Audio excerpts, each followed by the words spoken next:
La chronique bourse, la quotidienne Zone Bourse, Anthony Bondin. Bonjour tout le monde, bienvenue dans ce point de marché Zone Bourse. Nous sommes le vendredi 13 décembre 2024 et il s'appelle ce matin Broadcom s'intercale entre les baisses de taux. Même si on est un vendredi 13, il n'y aura pas de malédiction aujourd'hui, sauf la malédiction de devoir parler encore de baisse de taux d'intérêt. Je n'ai pas vraiment le choix parce que la macro a pris une place importante comme prévu cette semaine avec une grosse série de modifications de taux directeurs des banques centrales. On a quand même d'autres sujets importants qui ont gravité autour de tout ça, notamment la Chine, les projets de Donald Trump et la force de traction de l'IA sur les marchés actions. Sans oublier bien sûr la traque en cours pour retrouver un Premier ministre français porté disparu depuis plusieurs jours. Les investisseurs apprécient généralement les baisses de taux d'intérêt parce que l'argent va devenir meilleur marché. Pour être parfaitement exact, ils aiment ces baisses de taux quand elles sont contrôlées et qu'elles interviennent dans un contexte économique pas trop dégradé. Et ça, c'est globalement le scénario qui est en train de se dérouler en Occident, même si certains pays sont plus fringants que d'autres. Cette semaine, on a eu plusieurs décisions de politique monétaire, mais deux banques centrales suivies de près par les investisseurs ont réduit leur taux de façon plus prononcée que prévu. On a eu la Banque du Canada d'abord qui a abaissé son taux de 3,75 à 3,25%. Ça, c'est pour prévenir une dégradation du marché du travail et de l'économie. Et on a eu aussi la Banque nationale suisse qui a abaissé son taux dans les mêmes proportions et elle l'a ramené de 1 à 0,5% en partie pour juguler le renforcement du franc suisse. Il a bénéficié dernièrement de son statut de valeur refuge, un petit peu trop sans doute, puisque sa vigueur est un caillou dans la chaussure des exportateurs suisses.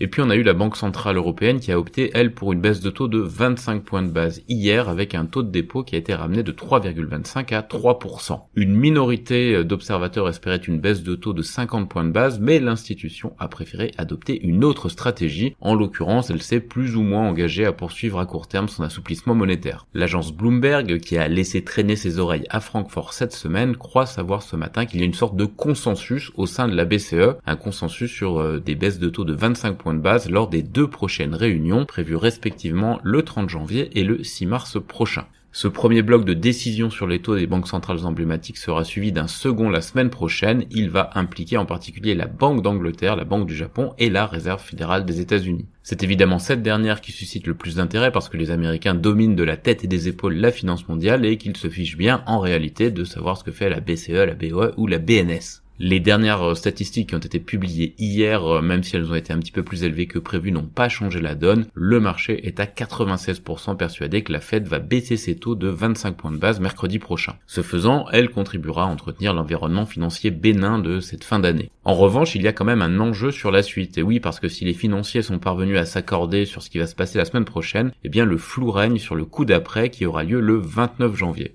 Et d'ailleurs à ce stade, la probabilité que la Fed fasse une pause à ce moment-là est d'environ 75%. Il faut dire qu'entre-temps, il y aura eu de nouvelles statistiques d'inflation et que Donald Trump sera installé dans son siège de président avec probablement quelques mesures radicales déjà lancées. Ces certitudes sur la décision que prendra la Fed la semaine prochaine n'ont pas empêché les marchés de se montrer plus hésitants hier. D'ailleurs, après une grosse poussée haussière mercredi, Wall Street a fait machine arrière en cédant un petit peu plus de 0,5%. Toutefois, la hype de l'intelligence artificielle n'est jamais bien loin puisque le spécialiste des puces Broadcom a annoncé hier soir des résultats qui lui valent de s'envoler de 14% hors séance. La publication a eu lieu à 22h, donc le marché dans son ensemble n'a pas encore pu réagir à ça. Et là on parle d'un sacré poids lourd, la société pèse 844 milliards de dollars, soit grosso modo le poids d'une fusion entre Novo Nordisk et LVMH, les deux plus grosses entreprises européennes. On voit mal en quoi des sacs en cuir anti-obésité fonctionneraient, mais c'est pour vous donner une idée du poids de Broadcom. Ces résultats remettent donc une pièce dans la machine à waouh de l'IA qui compte beaucoup pour la dynamique actuelle des marchés actions aux États-Unis.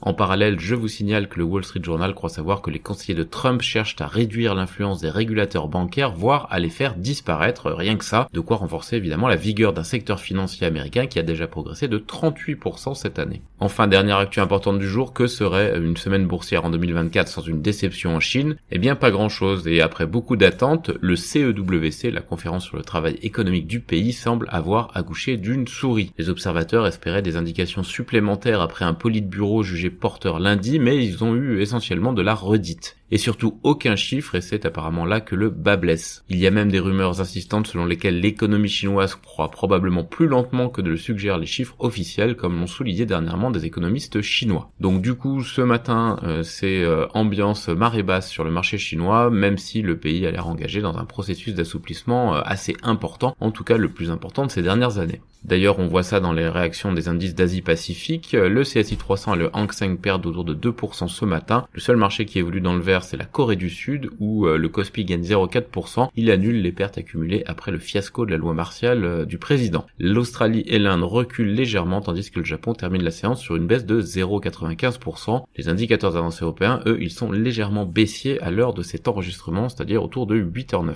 On passe à l'actu des sociétés en commençant comme d'habitude par la France. Casino, EuroAPI et Eutelsat, ce sont les noms qui vont sortir de l'indice SBF 120 dans quelques jours. Elles seront remplacées, ces sociétés, par Robertet, Planisware et Medincell. La composition du CAC 40, elle, reste inchangée malgré mes pronostics sur Téléperformance. Le directeur médical de Sanofi, Dietmar Berger, part chez l'américain Gillhead. Moody's a modifié la perspective crédit de ST Micro de positive à stable, mais a confirmé sa note Baa1. Louise Trotter est nommée directrice de la création de Bottega Veneta chez Kering à la place de Mathieu Blasi qui file chez Chanel. Le tolébutinib de Sanofi a obtenu le label thérapie d'avenir de la FDA pour la sclérose en plaques. Smulders, la filiale d'Eiffage, va réaliser les fondations des sous-stations électriques des parcs éoliens de Normandie. SPI va racheter des actions pour neutraliser la dilution de son programme d'actionnariat salarié. Swatec poursuit son accord de recherche et de partenariat avec le Microsystems Technology Laboratories du MIT. GL Events va gérer en groupement le parc Chano à Marseille. L'Arcom a écarté Énergie 12, la filiale de Energy Group de la TNT. Un recours devant le Conseil d'État est en préparation. Adocia a reçu 10 millions d'euros de paiement d'étape de Tonghua Dongbao après le dernier dosage de l'étude clinique de phase 3 de Biochaperone Nispro. Paris Realty Fund renouvelle et étend un bail à la Défense Tour Franklin. Unity a levé 40 millions d'euros par une augmentation de capital réservée à ses actionnaires Auria et Silver Holding à 4 euros par action. Coppert et Amoeba s'associent pour lancer une solution biofongicide innovante. Egide renforce son partenariat avec Linred et Opium inaugure son site de Saint-Bonnet-de-Mur. Ailleurs en Europe,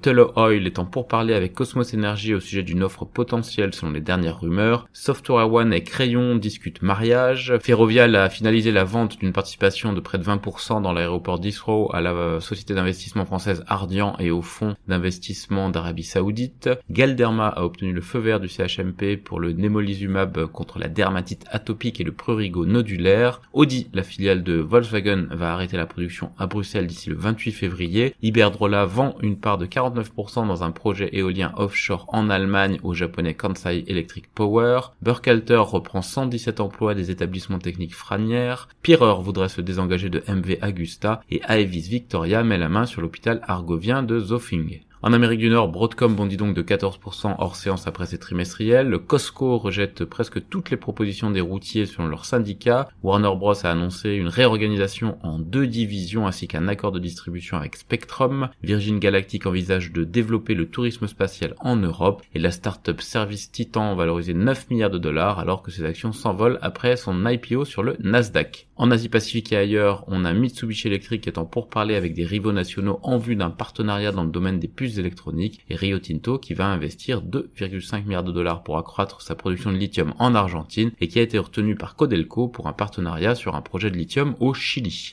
Voilà, c'est terminé pour ce point de marché du jour. Je vous souhaite une excellente journée et un très bon week-end.